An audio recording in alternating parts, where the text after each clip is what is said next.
At Monsatano, we know that the health of your family is important, which is why we have all of our products tested and get the U.S. government to approve them.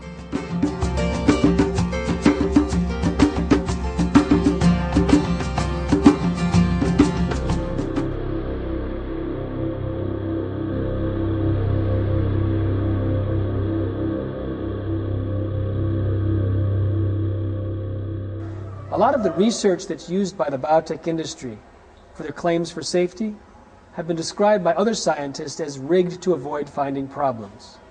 They over-pasteurized milk 120 times longer than normal. They heated corn 4.5 times more than normal before searching for intact protein.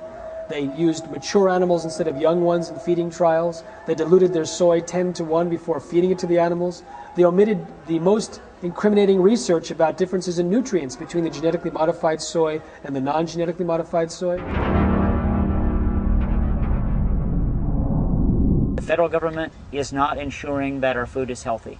The state government is not ensuring that our food is healthy. There is not an effective regulatory mechanism in place. The FDA does not require even to be notified by a biotech company if they're going to introduce a genetically modified crop, although most companies say that they participate in a voluntary consultation in which they meet with an FDA person to discuss safety. They can show the summary data, choose what data they want to show, and they receive a letter from the FDA saying that the biotech industry company believes its own foods are safe.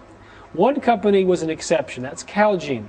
Calgene created the Flavor Saver tomato, designed for longer shelf life, although it's off the shelf, so it didn't work.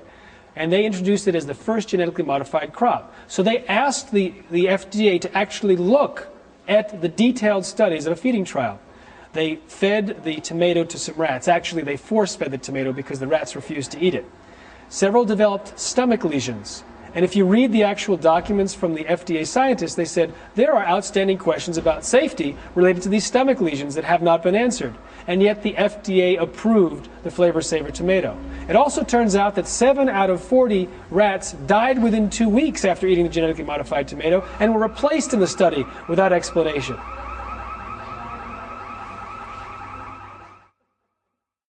Recently it was found that rats that were fed genetically modified soy had misshapen cells in their livers, and no research has been done to follow that up. In June of 2003, scientists reported that the gene sequence of the inserted genes into crops had actually changed their order. They had re-scrambled. So the genetic inserts are not stable.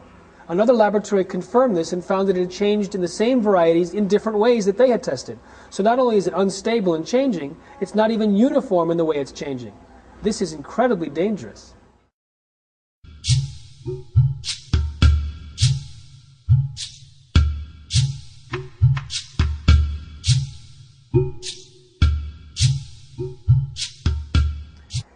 A genetically modified food supplement called L-tryptophan was responsible for the deaths of about 100 Americans and caused 5,000 to 10,000 people to fall sick in the 1980s.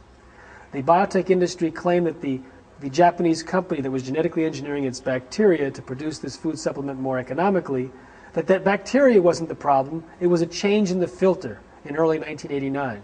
However, new information shows that hundreds of people got sick during the 4 years prior to the change in the filter. Now, what does this mean? It dismantles this alternative explanation and puts the blame squarely on genetic engineering. What's really a shame, however, is that the Food and Drug Administration of the United States knew this information and never went to the public with it.